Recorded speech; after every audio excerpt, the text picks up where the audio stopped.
¿Cómo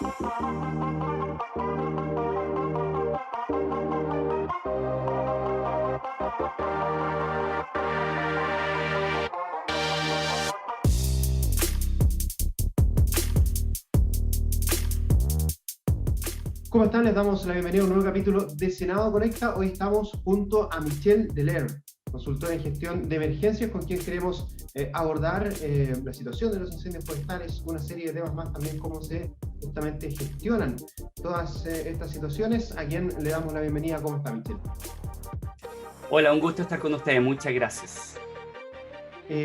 Gracias por haber acudido a nuestro llamado y comenzar preguntándote por lo que ocurre en el sur de nuestro país. Hemos visto lo de Quillón, lo que ocurrió en Castro. Son incendios que no sé si decir que se han trasladado más al sur, pero que eran como más propios, podríamos decir, de la zona central, aunque algunas de las personas que viven en Quillón han dicho que antes también esto ha ocurrido ahí. Las condiciones climáticas también, me imagino la sequía, la escasez hídrica, son cosas que han ido influyendo para que estos fenómenos también se vayan trasladando cada vez más al sur. Bueno, lo que hemos tenido este año es sumamente preocupante porque no solamente se ha trasladado más al sur, algo que suele ocurrir, digamos, alrededor de la mitad del mes de enero y de ahí en adelante. Lo que tenemos hoy día y hemos visto ha sido que esta temporada se ha adelantado en intensidad y también en cobertura. Y lo señalo por lo siguiente, básicamente, aunque suene bastante lógico, nos olvidamos que las temporadas de incendios forestales van de norte a sur. Es decir, lo que nosotros primero vemos habitualmente al principio del mes de noviembre es cómo se afecta la zona central. ¿Cómo ha evolucionado eso a través de los años y especialmente en la última década? Es que hemos empezado a ver incendios forestales en regiones del norte, como el caso de Atacama, ¿cierto? O del centro norte, como el caso de Coquimbo. Cuestión que antes nosotros no veíamos, y debo señalarte, tanto es así que hasta hace algunos años, desde el punto de vista de la CONAF, no había mayor estadística pública en la región, por ejemplo, de Atacama. Sin embargo, eso había sido durante los últimos años. ¿Cómo se ha caracterizado este año? Es que esta evolución que va de norte a sur se anticipa y por lo tanto los primeros incendios empezamos a verlos en el mes de octubre, incluso a fines de septiembre vemos incendios totalmente inusuales.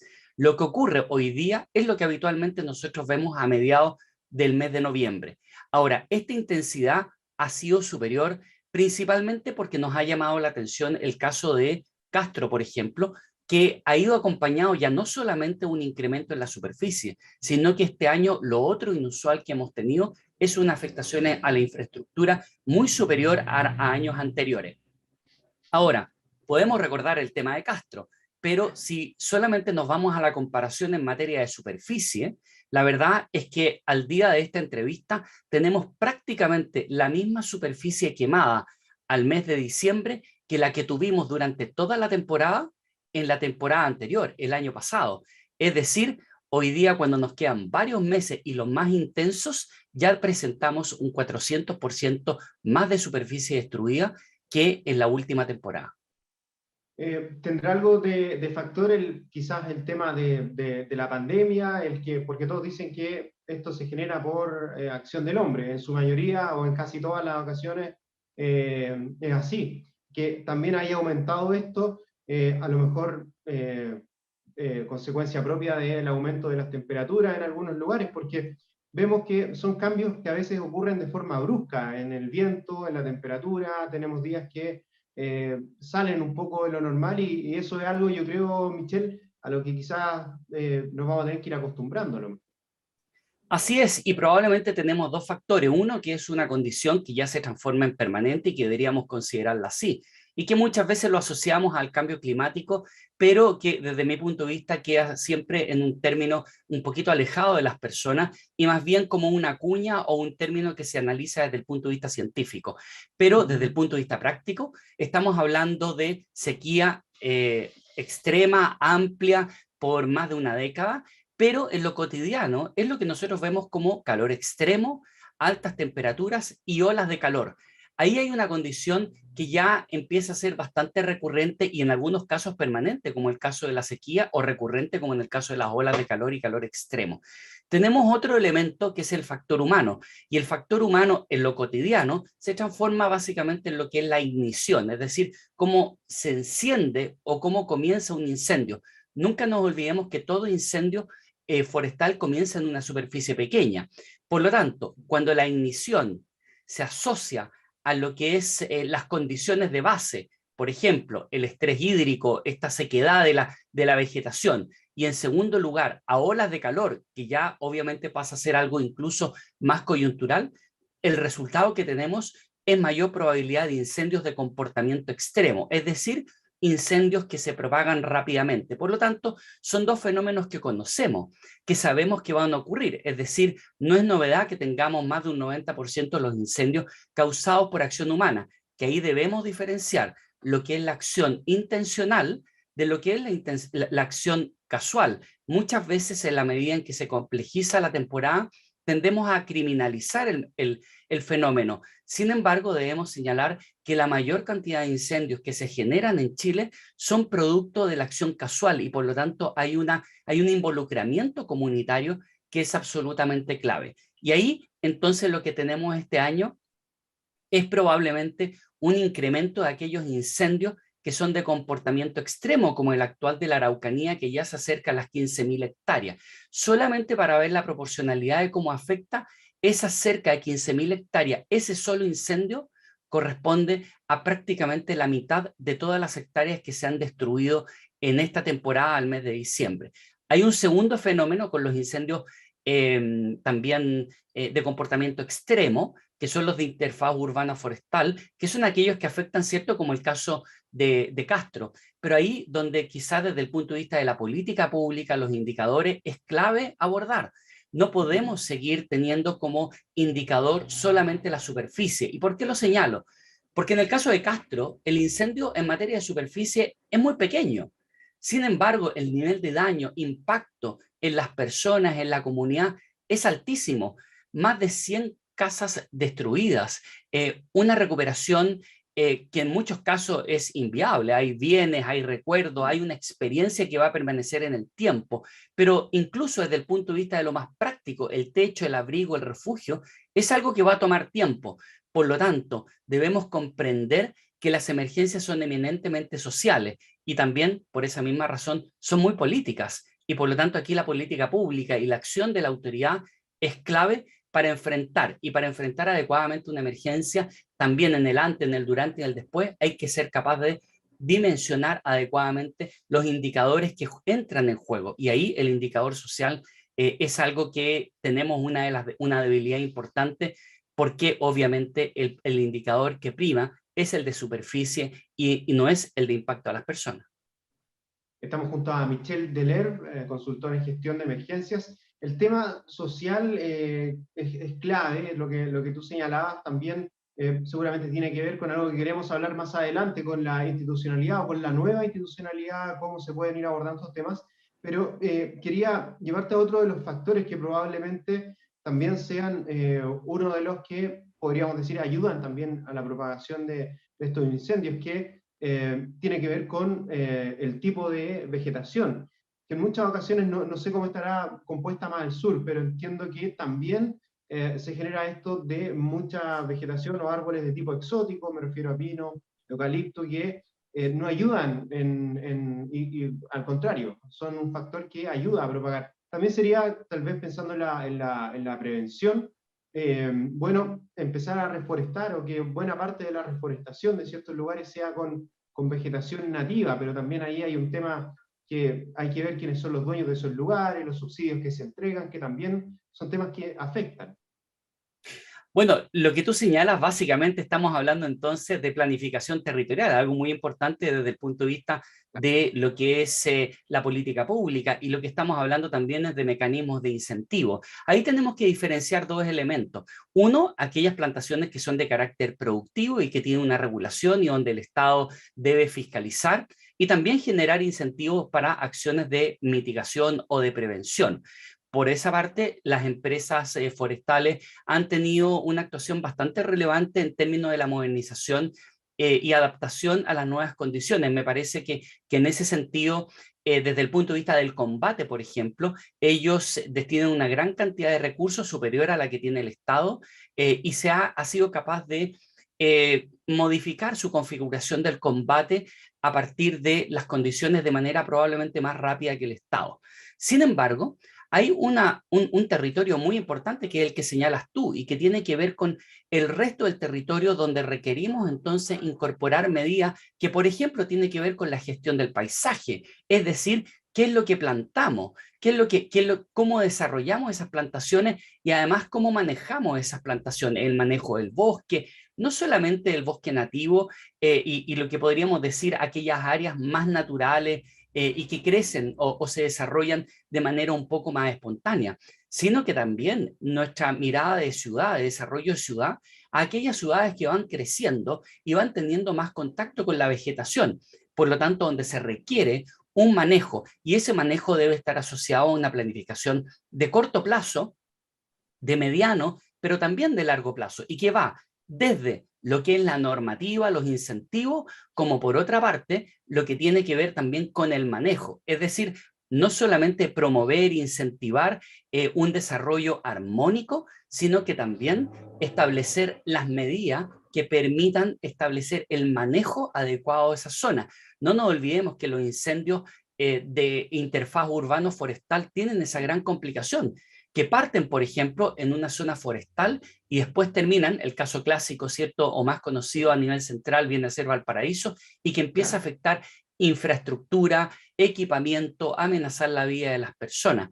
Ahí, por ejemplo, silvicultura preventiva y en general gestión del paisaje es un concepto que no se maneja mucho en Chile, pero que debe ser incorporado a nuestro desarrollo y a la política pública en términos de protección, no solamente de nuestra vegetación. No nos olvidemos que el clima tiene otra mirada y que la conversamos durante el invierno muchas veces e incluso durante el verano en las lluvias estivales.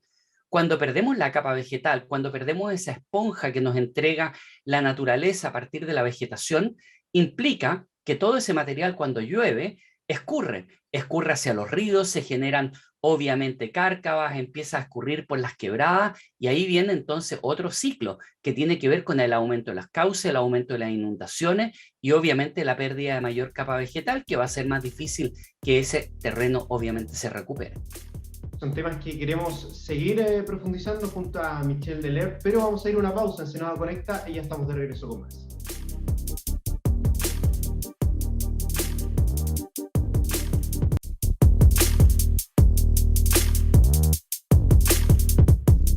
Ya estamos de regreso en Senado Conecta junto a Michelle Deler, consultora en gestión de emergencias. Hablamos del tema social y también de la planificación. Tú mencionabas, por ejemplo, el caso de Valparaíso. Yo recuerdo incendios que, tú decías, el tema clásico, cuando pasa de vegetación, de árboles a las viviendas. Una vez recuerdo incluso un incendio que partió en un incendio estructural, se propagó por el bosque y terminó quemando otras cuantas más casas, digamos. Pero aquí también hay un tema social respecto de la planificación, porque hay muchos lugares, asentamientos, quizás más en las zonas centrales, quizás sea más común verlo que en el sur, pero donde también hay que poner atención respecto de cómo estamos planificando las ciudades, de las alternativas que estamos dando de vivienda, de sitio para las personas, porque como tú decías, también hay un tema que termina siendo social y que es donde vemos la afectación tal vez más dolorosa. Sí, bueno, la verdad es que aquí tenemos, uno hablaría de gestión de que existe el tema de la cultura organizacional y eso no es menor. La cultura importa y por lo tanto nuestra cultura organizacional en materia de gestión de emergencia se caracteriza por algo que es administración del daño. Es decir, en general podemos señalar que cada vez que tenemos una catástrofe, ponemos estos temas, actuamos rápidamente, después viene una suerte de romantización con el tema de la solidaridad, pero nunca abordamos la materia de fondo. Y la materia de fondo tiene que ver con mitigar, prevenir, prepararse, responder y recuperarse frente a cualquier tipo de emergencia. En segundo lugar, debemos recordar que las emergencias son un componente clave en materia de la seguridad pública. Sin embargo, ese es un enganche que no ha sido tan claro. En general, porque nosotros administramos el daño, entonces la seguridad pública tiene una mirada más bien policial y sobre el delito, es decir, sobre la táctica y sobre el daño. Eso es algo que nosotros debemos modificar, y eso se modifica, la verdad, es que principalmente desde la autoridad pública, desde la autoridad pública local, desde la autoridad pública, en este caso regional, que recién pareciera estar como explorando cuál es su rol en todo esto. Ahora, creo que ahí la planificación territorial es clave. El caso de Valparaíso es muy característico, lo hemos visto este año también en Antofagasta y lo vemos cada cierto tiempo, por ejemplo en Antofagasta como noticia. Es esto de que se quema un grupo de casas y esas casas son parte de un campamento. Pero nadie pregunta cuánto tiempo lleva ese campamento ahí. Ese campamento a veces lleva años, décadas. Por lo tanto, ¿es posible llamarlo campamento? O cuando ya lleva un tiempo significativo, ya lleva algunos años e incluso décadas, no pasa a ser un asentamiento humano formalizado por acción u omisión por parte del Estado. Entonces, cuando le ponemos la etiqueta campamento, tendemos a perder esta mirada de mediano y largo plazo, y también de hacernos cargos como autoridad pública. Entonces, ahí hay una realidad social que tiene que ver que en general, quienes se ubican en zonas de riesgo o zonas eventualmente incluso prohibidas por la legislación y por la regulación, lo hacen por una necesidad social. Cuando permanecen en el tiempo, se transforma en otro tema, que generan raíces, tienen a sus hijos en un colegio, en una escuela, tienen amistades, y por lo tanto no es cosa de simplemente llegar y aplicar una norma y decir, bueno, vamos a sacarlos de ahí.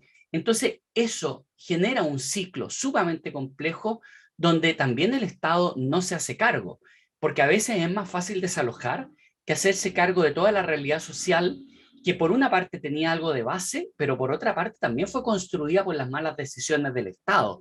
Y eso requiere también repensar un poco nuestro rol como Estado para enfrentar desde lo que es la seguridad pública como protección y bienestar, y no solamente como delito o como daño, y pasar a verlo más bien desde un punto de vista social, porque así podemos entonces ampliar el abanico que va desde el antes hasta también el después, que implica, entre otras cosas, la recuperación frente a hechos catastróficos. Michelle, está esta mirada política y social que, como lo explicas tú muy bien, hay mucho que ahondar y que trabajar allí, pero también está lo que puede hacer la nueva institucionalidad, porque la NEMI va a dar paso al nuevo Sistema Nacional de Emergencia y Protección Civil, se crea también una Agencia Nacional de Protección Civil.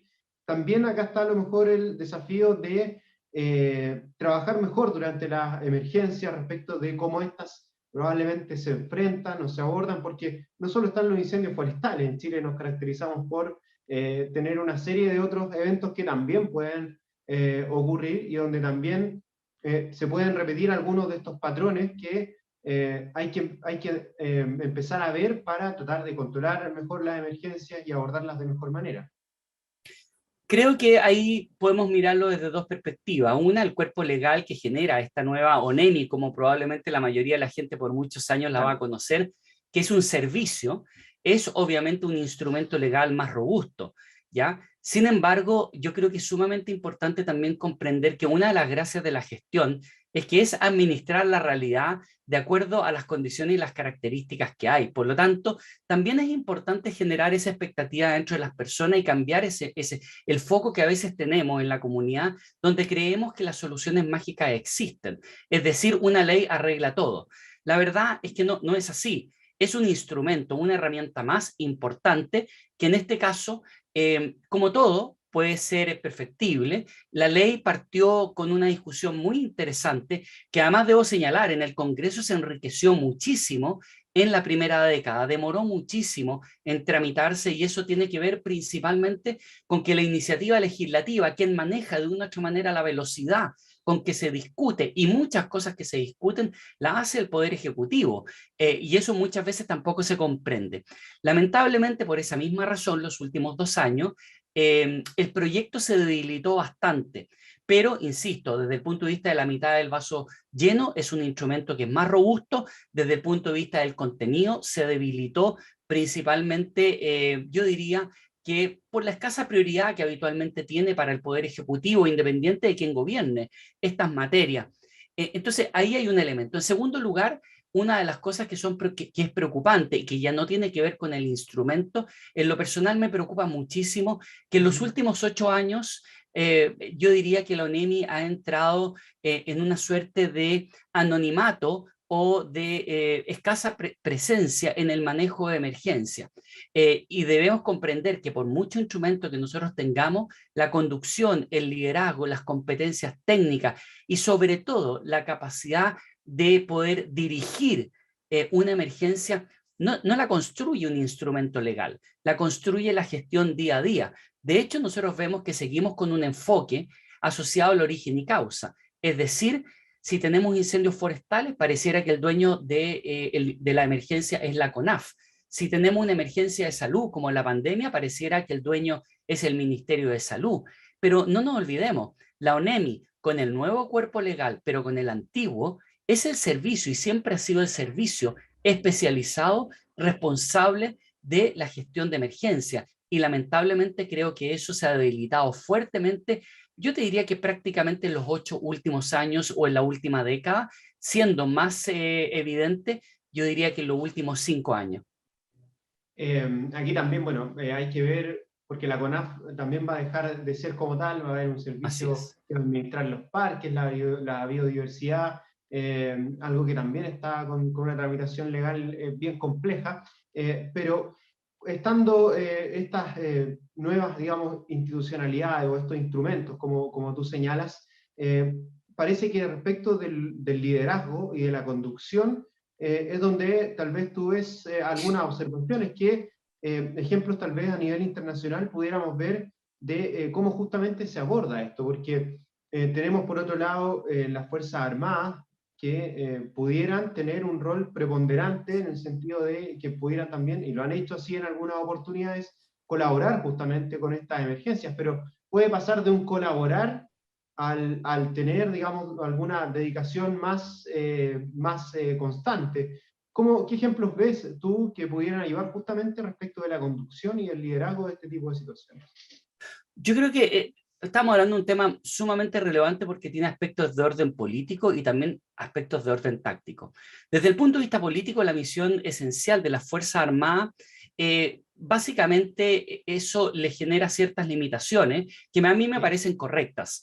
Las emergencias son un elemento de seguridad interior y por lo tanto, desde el punto de vista del core, del giro de las Fuerzas Armadas, no corresponde que sea un elemento relevante. No obstante, es una institución del Estado y por lo tanto en todos los países las Fuerzas Armadas habitualmente colaboran, principalmente porque tienen un elemento, tienen gran capacidad de gestión logística. Por lo tanto, hay que diferenciar algo que sea desde involucrar y ampliar lo que hoy día define con claridad su misión esencial, la Ley Orgánica Constitucional de las Fuerzas Armadas, a entrar a obviamente comprender que sí deben colaborar. De hecho, lo hacen. Nosotros nos olvidamos, pero las Fuerzas Armadas lo hacen permanentemente con la Ley Orgánica Constitucional actual y lo hacen muy bien. Los operativos médicos, cuando vemos que un buque va a nuestro territorio insular, cuando vemos rescates por parte de la Fuerza Aérea o incluso los incendios forestales, las brigadas forestales que ellos tienen, las evacuaciones aeromédicas, etc. Por lo tanto, me parece que ese es un rol que no debería modificarse. Lo que deberíamos tener es una mejor gestión que genere mayor integración con las Fuerzas Armadas y también con otros organismos. Esta es una orquesta donde finalmente el Estado y los privados son aquellos que tienen los instrumentos y los miembros de la orquesta y por lo tanto requerimos que esa orquesta funcione adecuadamente para que el concierto salga bien en cada una de sus fases. Y creo que ahí es muy relevante ese aspecto. Desde el punto de vista táctico e incluso presupuestario, te quiero poner un ejemplo que es el caso de España. Por ejemplo, España cuenta con aviones CL-415, que ahora la versión moderna son aviones CL-515, que son multipropósito. Esos aviones los maneja un grupo de las Fuerzas Armadas, es decir, se adquieren con presupuesto militar, son operados por un grupo militar y como son multipropósito, tú los puedes utilizar para patrullaje marítimo, rescate acuático, rescate marítimo, como podría ser en nuestras costas, por ejemplo, pero también son capaces de transportar logística, pueden amarizar, pueden cargar agua en el mar, en un lago, en un tranque, y también entonces combatir incendios forestales. Por lo tanto, es cierto, esa aeronave, que es considerada probablemente una de las mejores aeronaves, en este caso hemos hablado de incendios forestales, es una aeronave que claro, no puede ser, no está disponible para arriendo, sino que debería ser una inversión porque es utilizable 24/7. Pero quizás proyectemos su uso. Imaginémonos lo que significa una aeronave de esas características para nuestro apoyo al territorio insular, porque eventualmente puede amarizar, ¿cierto? O lo que implica en un terremoto, el hecho de que nuestras carreteras, una de nuestras fragilidad es obviamente nuestras carreteras en términos de su interrupción en caso de un terremoto. Bueno, podemos desplegar ayuda humanitaria rápidamente a partir del mar y no solamente a partir de buques que son muy buenos, pero son lentos. Entonces, ahí tú tienes una integración que puede ver no solamente la mirada política, la gestión y también la gestión financiera para acceder a recursos que, claro, si uno lo mira desde el presupuesto de la CONAF, siempre va a ser inviable, pero debemos comprender que las emergencias son una materia de seguridad interior y por lo tanto le corresponde al Estado garantizar las medidas de bienestar y protección para su comunidad y por lo tanto, más allá del rol que tenga la CONAF, aquí hay una mirada de Estado que es clave y que involucra la integración con las Fuerzas Armadas. Michelle, se nos va acabando el tiempo, pero tú señalaste la palabra proyección. Si vemos que, tal como señalábamos al inicio de esta conversación, va en aumento, la temporada se adelantó, por decirlo de cierta manera, tenemos un panorama que no parece verse muy bueno de aquí a abril, por ejemplo, en la temporada de verano. Así es, no es bueno y la verdad es que se adelantó y se intensificó además y por lo tanto estamos hablando de una situación compleja. ¿Qué complejidad nosotros podríamos ver? Bueno, lo más intenso en general viene la segunda semana de enero en adelante a la segunda semana, tercera semana de febrero, con algunos incendios catastróficos que también hemos tenido en el mes de abril. Nuestra configuración de combate por parte del Estado, que tiene que ver con qué instrumentos contamos, ha ido más lenta de lo que habríamos deseado y por lo tanto se implica que tenemos un cierto grado de debilidad todavía para enfrentar específicamente incendios de comportamiento extremo, cuyo impacto es el siguiente. Corresponden los incendios de magnitud a aquellos incendios que son igual o mayor a 200 hectáreas. Pero esos incendios son solo el 1% de los incendios a nivel nacional. Sin embargo, responden o impactan el 60-70% de la superficie.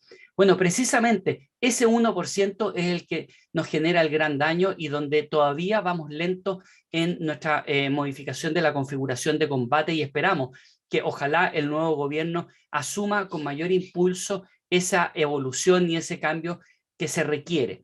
Ahora, ¿qué deberíamos esperar? La verdad es que es muy complejo, porque debemos comprender que muchas veces nos quedamos solamente en la superficie, pero cuando tenemos una temporada tan compleja como la de ahora, que ya la vemos, empezamos a tener mayor utilización de las aeronaves, mayor estrés de los equipos, mayor exposición por parte de las aeronaves y de las brigadas. Por lo tanto, debemos señalar que tal como el 2017, la posibilidad de accidentabilidad aumenta. Por lo tanto, por eso es tan importante la configuración, por eso es tan importante tener los instrumentos que corresponden, porque el primer impacto de eso es aumentar la protección de aquellos que operan en situaciones de alto riesgo. Creo que, y aprovecho señalarlo también en términos del cambio climático y lo que estamos viendo, algo que ya se ha advertido con anterioridad, a mí me tocó advertirlo en la Cámara de Diputados el 3 de enero del 2017, esta configuración de combate requiere incorporar aeronaves que sean capaces de combatir de manera nocturna. Esa tecnología existe, pero no se ocupa por parte del Estado, pero es necesaria, porque en las noches, dado que la oscilación térmica es menor y los incendios más grandes incluso no alcanzan a disminuir lo suficiente durante la noche, la propagación se mantiene, muchas veces amenazando la vida de personas y sus hogares. Y por lo tanto, el combate terrestre es sumamente peligroso y no se hace. Entonces, la alternativa, y una muy buena alternativa, es hacer lo que se hace en otros países, como por ejemplo Australia, hacer combate nocturno desde el punto de vista aéreo. Por lo tanto, ese es un debe que todavía tenemos. Estamos frente a una temporada compleja, donde claramente a mí me preocupa mucho, uno, la seguridad de quienes deben combatir. Dos, obviamente la afectación a las personas, lo que tiene que ver con la afectación a sus bienes. Y en tercer lugar, por cierto, a lo que es la afectación al medio ambiente. Y no nos olvidemos, también la economía, desde la economía local hasta la economía principalmente regional. Por último, para terminar, creo que aquí también tenemos un desafío por parte del Estado. Comprender que por una parte debemos fortalecer la labor de los municipios, pero también no basta con recursos técnicos, económicos y facultades, sino que requerimos alcaldes que se atrevan a involucrarse en el manejo de este tipo de emergencias para generar integración horizontal y vertical, especialmente en ayuda a las personas más afectadas. Y en segundo lugar, esta nueva figura de los gobernadores me parece que en materia de emergencia ha ido un poco lenta. Es comprensible porque es un rol que está recientemente definido, pero aquí es fundamental que se apure el tranco en términos del involucramiento de las gobernaciones, principalmente más allá de la facultad y los recursos que dispongan económicos, principalmente en lo que es generar sinergia, generar integración vertical y horizontal en el territorio. Creo que son algunos desafíos que algunos de ellos, sobre todo lo que tiene que ver con la actuación de la autoridad pública, deben y podrían ser abordados durante esta temporada. Michel Delerve, consultor en gestión de emergencias, queremos agradecerte por esta conversación donde abordamos diferentes aristas, casi todas podríamos decirlo todas, de lo que tiene que ver con las emergencias, principalmente los incendios forestales, de los que probablemente vamos a ver varios. Ojalá que ese 1% no tengamos tantos de ese tipo de incendios que son tan destructivos y que afectan tanto, que también afectan a los equipos que trabajan, a bomberos, a todas las instituciones que se despliegan, a los brigadistas de la CONAF, que también podríamos decir son muchas veces también parte de los afectados en este tipo de emergencia, aunque trabajan en ello, pero sin duda también son quienes se llevan gran parte de la carga durante esta época. Muchas gracias, Michel, por esta conversación. No, muchas gracias a ti, Julio, encantado de poder estar con ustedes y señalarte que además para poder dimensionar los números, quizás a veces pensamos que esto es como inalcanzable. Cuando tú señalas el 1%, estamos hablando probablemente entre 60 y 70 incendios al año. No es una gran cantidad, pero hay que destinar los recursos para enfrentar precisamente esos 60 y 70 incendios de manera tal de que ojalá no superen las 200 hectáreas. Y para eso se requiere una respuesta oportuna, rápida, contundente y precisa. Y para eso hay que cambiar también o incorporar nuevos instrumentos a esta orquesta. Muchas gracias, Michel, y lo mejor para este 2022. Que esté muy bien. Igualmente, un gran abrazo, que esté muy bien. Y nosotros queremos invitarlos a que tanto esta conversación como las anteriores que hemos tenido en el Senado Conecta pueden volver a revisarlas en nuestro canal de YouTube TV Senado Chile, y también a que estén atentos a las redes sociales del Senado para más novedades sobre nuestro programa. Gracias por su confianza.